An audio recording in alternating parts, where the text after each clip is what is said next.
Hello, everyone. Welcome to August's new moon audio channeled message. I've been playing around with different ways to offer this, and so if you enjoy this, let me know. You can reply to any of my emails or send me an email at hello@erikajulia.com to share your feedback or your thoughts or anything like that. So this message is going to be a bit of a free flow and slightly different from what I shared in my email. The biggest thing that I feel right now to share is, well, there's two things. One is at this moment we are going through a major energy moment in terms of what's going on in this astrology and how that impacts us here on Earth, and that is being geared up for what's called the Lion Gate, which is August 8th, so 8/8. And the number 8 has the energetic frequency like reflected as abundance. It's also the frequency tied with heart, with love, with your abundance, and that essence of oneness and source of where we come from.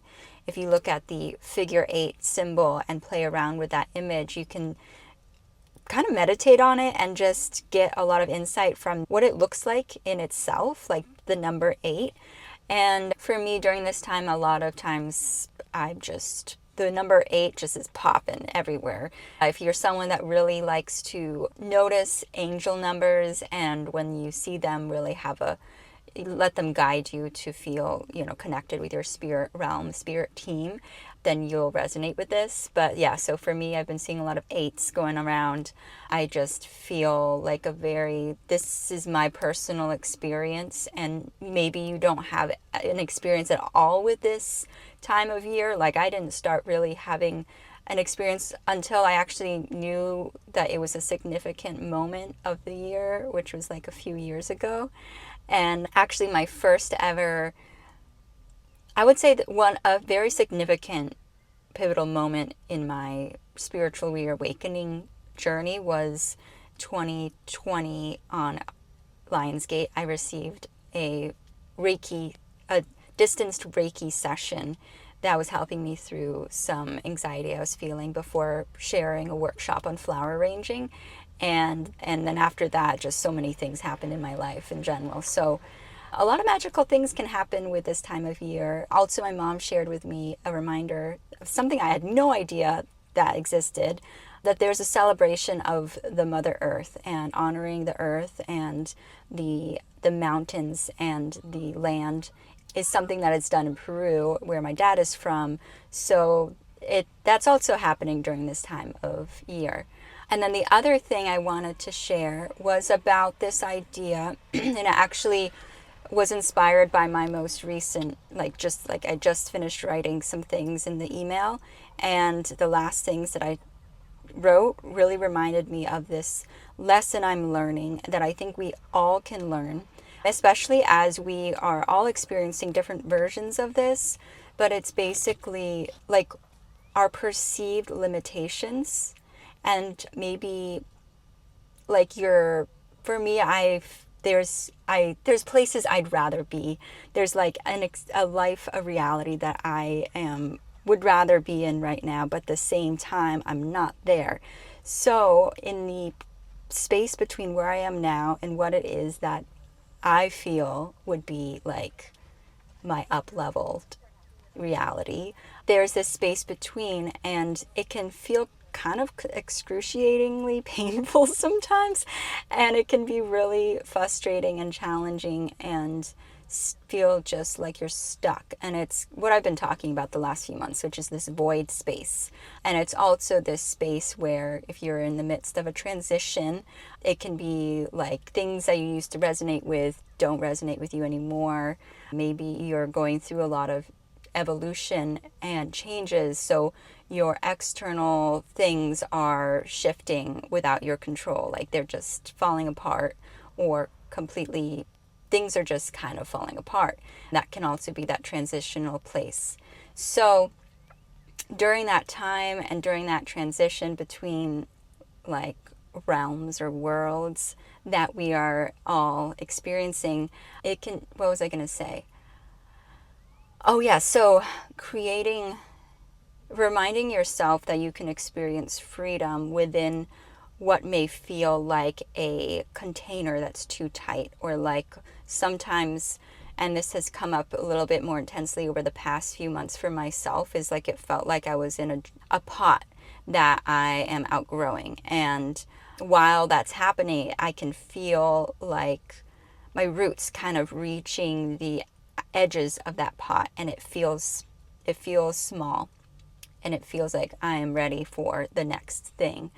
And until that really happens in its own timing, what's going on in the meantime is actually really important for me to healthily and sustainably grow in the next pot and the next evolution of myself.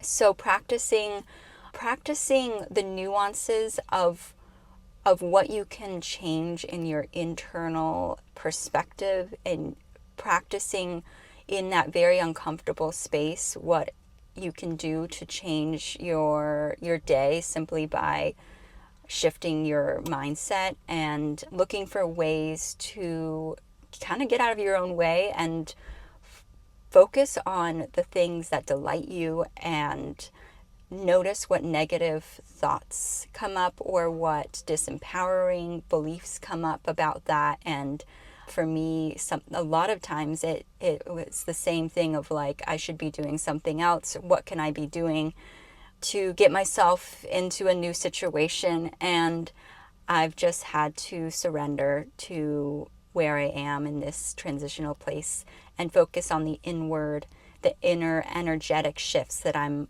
cultivating and integrating into my subconscious, so that it's like once those inner mindset shifts and belief shifts change and continue to be reinforced through your daily practice, your daily mindset shifts and self-empowerment, it's going to become your new world. It's going to become your autopilot. And that's where you get to create a world of your own imagination, and in this world of possibilities that we live in. So from that place of limitless possibilities, you can create anything, but it does take time and layers and deconditioning, and it's a lot of it's like an inner game basically.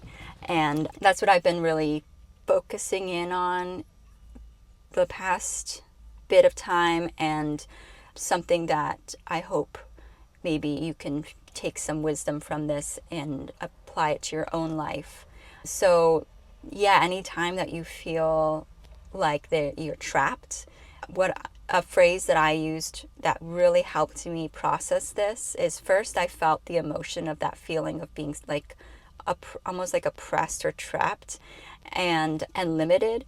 And then I felt through the emotion of that, because there's a tie of that to, multiple experiences in the past where I really didn't feel like I had my own autonomy or like freedom. And so feel through that emotion, just breathe through and let whatever comes up come up in terms of, release. Journaling it out can be helpful, but breathing is really a great way to move energy, just like deep breaths.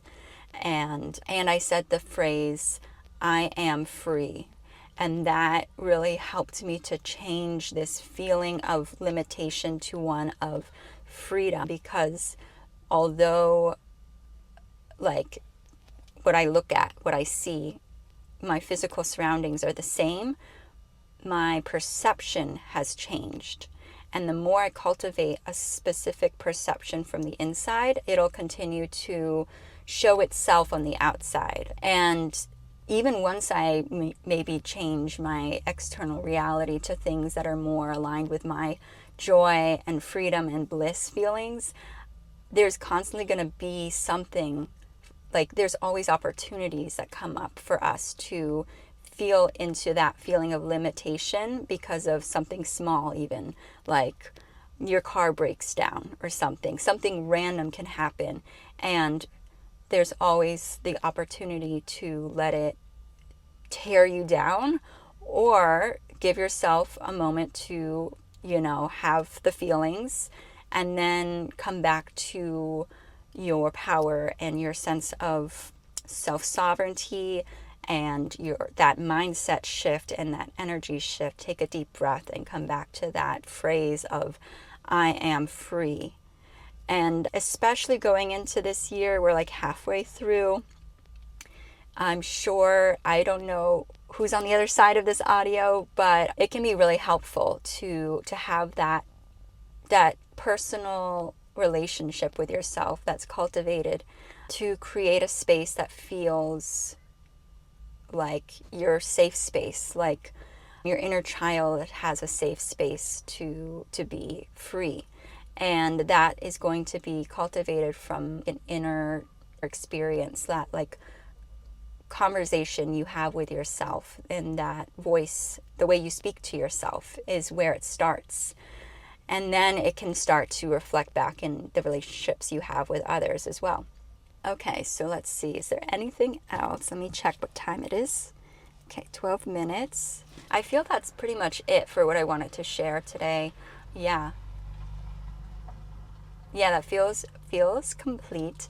So I hope you enjoy this, and feel free to send me an email with any feedback or reflections of your own. And thank you so much for listening. And this is an amazing outlet for me to get my voice out there and share things that I'm processing, going through, and it feels really cathartic almost to be able to vocalize it someplace. And so thank you so much for, if you know, something that you enjoy as well. It brings me joy too. All right, I hope you have a beautiful August and a lovely Lionsgate.